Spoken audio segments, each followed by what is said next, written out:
Баршаңызға сәлем, қымбатты менің оқырмандарым және арнамның қонақтары. Арнаға қош келдіңіздер. Мен бүгін өте қарапайым, қол жетімді, өте пайдалы салаттың дайындалу әдісімен бөліскім келеді. Егер қызықтырса, аяғына дейін бірге болыңыздар. Ол үшін тоңазытқышымда тұрған бір шағын ғана 4-5 қызылша және бір қияр, біразғандай көк шөптер, осыларды пайдалана отырып, мен бір керемет салат жасағым келеді. Ол үшін менде осындай көк шөптер бар. Бұл көк шөптердің пайдасы өте зор, сондықтан басқа тағамдарды алмасам да, осындай микс көк шөптерді көбірек қылып алып қоям. Бұларды қалай ұзақ сақтау жөніндегі бейне менің арнамда бар. Сондай-ақ осындай бір балық қосқым келіп жатыр. Енді жұмысымызды бастайық. Енді мен қызылшаларды онша үлкен емес, орташа қылып, ірілеу қылып турап тастап жатырмын. Бұны соломка қылып турауға да не үккіштен де өткізіп тастасаңыз болады, әртүрлі турай беруге болады. Бұл бізге өзімізге жеу үшін болғандықтан мен ірі қылып уақытты алмай, осындай ірі қылып турап тастап жатырмын.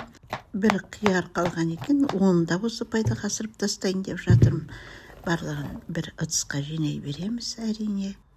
Келесі кезекте көк шөптерімізді осылай турап тастаймыз. Бұл көк шөптердің ішінде шпинат та бар, салат жапырағы бар, рукола бар, бірнеше шөптердің қосындысы. Бұл шөптердің қажет емес сабақтарын алып тастап, қалғандардың бәрін ірі қылып турап тастап жатырмын. Ірі қылып тураған салатымыздың ішінде ол әдемі болып жүреді, әрі әсемдегенде де бізге қажет болады. Сондықтан да менде бұл көк шөптер көптен бері тұрып қалған, сондықтан мен бүгін барлығын осы салатқа пайдаланып тастайын деп жатырмын. Өйткені енді келесі салат жасағанша менің қашан қолым тигенше бұлар пайдаға аспай қалуы мүмкін. Сондықтан мен бүгін тоңазытқышымда қандай тамақтар бар, соның бәрін пайдаланып тастайын деп жатырмын. Енді осы бір жаңағы селедка ғой, енді мен үнемі салатқа пайдаланам. Осында алып қойған едім, осыны салам ба деп ойлап жатырмын. Бірақ бұл балығымыз маған бірден ұнамай қалды, дегенмен де турап жатырмын. Ашқанда біртүрлі иісі болды. Содан кейін мен жарамдылық мерзімін қарасам, жарамдылық мерзімі бітіп жатыр екен. Сонымен мен оны лақтырып тастап, осындай скумбрия бар еді, енді осыны амал жоқ салайын деп жатырмын. Бұл да жақсы балық. Енді амал жоқ осыны салып жатырмын. Енді бұны мен уақтап турап тастайын деп жатырмын. Салатымның ішінде енді уақ болып, көп болып жүрсін деген мақсатта салып жатырмын. Бұны менде жақсы шығады салат. Қанша дегенмен балықтың аты балық. Құрметті мен оқырмандарым, егер сіз менің арнама тіркелмесеңіз, арнаға тіркеліп алсаңыз деген бір өтінішім бар. Өйткені менің бейнелерімді 80% оқырмандар тіркелмей көреді екен. Қазақ тілді арнаның дамуы үшін сіздің қолдауыңыз ауадай қажет. Ол үшін бар болғаны арнаға тіркеліп кетсеңіз, лүпіл бассаңыз, пікір қалдырып кетсеңіз, соның өзі жарап жатыр дегім келеді. Міне барлығын турап тастадым. Енді мен бір азғантай тұз салып жатырмын.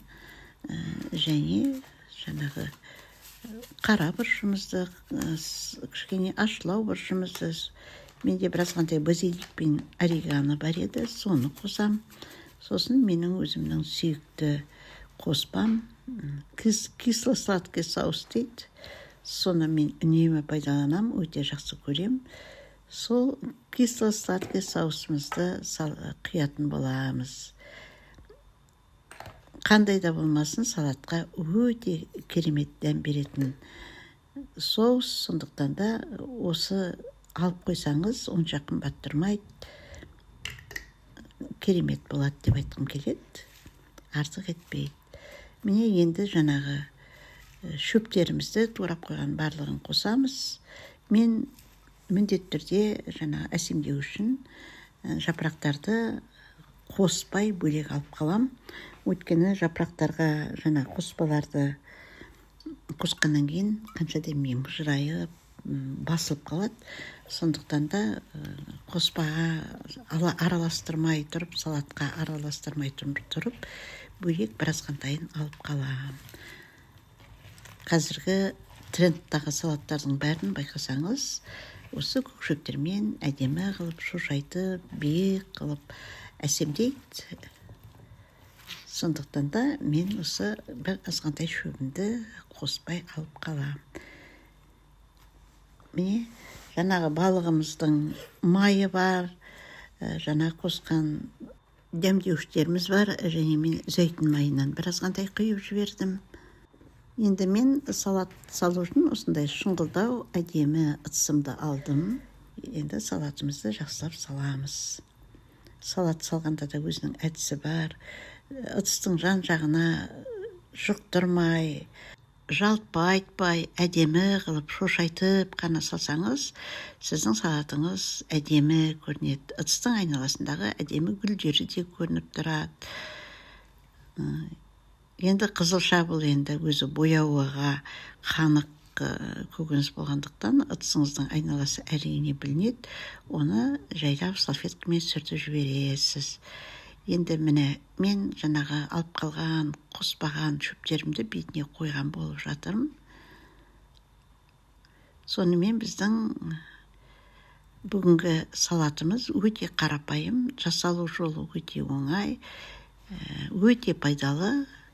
Сонымен қатар салаттарымыздың бетіне әртүрлі дәндерді сеуіп қойсаңыз, ерекше әдемілік беріп тұрады. Мен бүгін кунжут жемешкілерін, яғни дәндерін пайдаландым. Осымен мен өзімнің бүгінгі қарапайым ғана салатыммен бөлістім дайындалу жолымен. Міне менде осындай салат шықты. Ұнаса, міндетті түрде менің бейнемді қолдай кетіңіздер дегім келеді. Келесі кездескенше қымбатты менің көрермендерім, хош, сау болыңыздар. Менің арнамда денсаулықты нығайтатын осындай смузилар, әдемі салаттар бар екендігін, әдемі жеңіл сорпалардың бар екендігін айта кеткім келеді. Арнадан алыстамаңыздар. Міндетті түрде кіріп қараңыздар, сіздердің қанелеріңізге жарайды деп есептеймін. Қымбатты менің оқырмандарым, әзірге хош, сау болыңыздар.